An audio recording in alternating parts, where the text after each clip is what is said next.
तो कई क्वेरीज ऐसे आए हैं कि हम लोगों को एन की वेबसाइट कैसे एक्सेस करनी है और हमने एप्लीकेशन कहाँ से भरी है। ये क्वेरीज मेरे पास तब आते हैं जब किसी हॉस्पिटल का कोई एन कंसल्टेंट होता है जिसने हॉस्पिटल को ये तक नहीं सिखाया होता है कि एप्लीकेशन कैसे भरते हैं।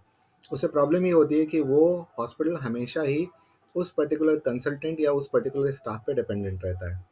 तो अगर आपको कभी भी एन की कोई भी एप्लीकेशन भरनी है, चाहे वो ECHS इंस्पेक्शन के लिए हो, CGHS इंस्पेक्शन के लिए हो, एंट्री लेवल सर्टिफिकेशन हो, एक्रेडिटेशन हो SSCO या फुल हॉस्पिटल का, तो आपको NABH.co पे जाना है, NABH.com पे नहीं, NABH.co पे। फिर न्यू पोर्टल पे आप जाएंगे, न्यू पोर्टल पे आप देखेंगे HCO एंड SSCO, ये एक्रेडिटेशन के लिए है। SCO मतलब हेल्थ केयर ऑर्गेनाइजेशन और SSCO small health care organisation. फिर ECHS और CGHS एम्पैनलमेंट के लिए अगर आप QCI इंस्पेक्शन करा रहे हैं तो यहाँ क्लिक करेंगे।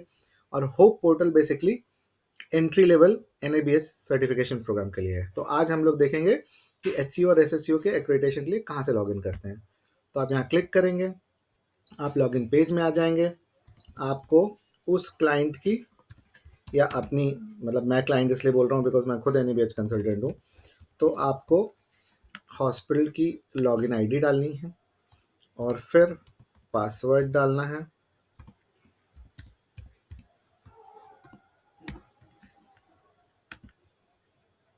लॉगिन करना है। आपको ये डैशबोर्ड मिलेगा। आप यहाँ पे गो टू डैशबोर्ड पे जाएंगे। आप यहाँ पे ऊपर देखेंगे प्रोग्राम डैशबोर्ड, जहाँ पे आप थे। अभी करेंटली आपके यहाँ क्या चल रहा है। एप्लीकेशन स्टेज पूरी हो चुकी, एप्लीकेशन फ़ी आप पे कर चुके हैं, डेस्कटॉप रिव्यू कंप्लीट हो चुका, असेसमेंट सेलेक्शन हो चुका। ऑन साइट असेसमेंट के लिए अभी आप देखें you have successfully paid first year fees, kindly wait till the assessment date and team has been allocated for your application. अब आपको अपनी एप्लीकेशन देखनी है, आप यहाँ क्लिक करेंगे, ये आ गई आपकी एप्लीकेशन। यहाँ पे हमने जनरल डिटेल्स भरी हैं, स्टैट्यूटरी कॉम्प्लायंस भरा है, स्कोप ऑफ सर्विस भरा है, फिर चैप्टर वाइज एंट्रीज करी हैं। ये जो 211 रेड से दिखा दे रहा है, ये डेस्कटॉप असेसमेंट में एनसीज आई हैं। ये जितने ग्रीन दिख रहे हैं ये वो हैं जहाँ पे एप्लीकेशन के समय हमने डॉक्यूमेंट भरे हैं।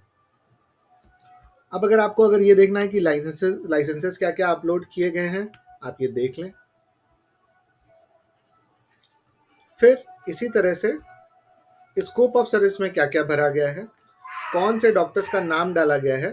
तो स्कोप ऑफ सर्विस ये देखिए, यस यहाँ दिख रहा है, नाम किस डॉक्टर का डाला गया है, क्या डिटेल डाली गई है, यहाँ पे आप क्लिक करेंगे, आपके सामने सारी डिटेल आ जाएंगी कि आपने क्या क्या भरा है।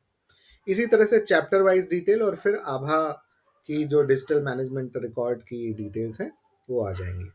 अगर कभी आपको NABH से कम्युनिकेट करना हो तो ये रिमार्क्स कॉलम है, यहाँ से आप NABH से कम्युनिकेट करते हैं। आप यहीं से डालते हैं जब कोई भी मैसेज यहाँ पे लिख के और सेंड करते हैं तो वो आपके कंसर्न एक्रेडिटेशन ऑफिसर या टीम तक पहुँच जाता है। आपको पेमेंट करनी है, आप यहाँ से पेमेंट कर सकते हैं। सेल्फ असेसमेंट टूल किट भरने के लिए यहाँ से भरनी होती है। कोई डॉक्यूमेंट बाद में मांगा गया तो अपलोड यहाँ करना होता है और बाद में जब आप एक्रेडिटेड हो जाते हैं तो यहाँ से इंडिकेटर भरने होते हैं। ये सारे इंडिकेटर्स आ जाते हैं। आई होप आपको ये समझ में आ गया होगा।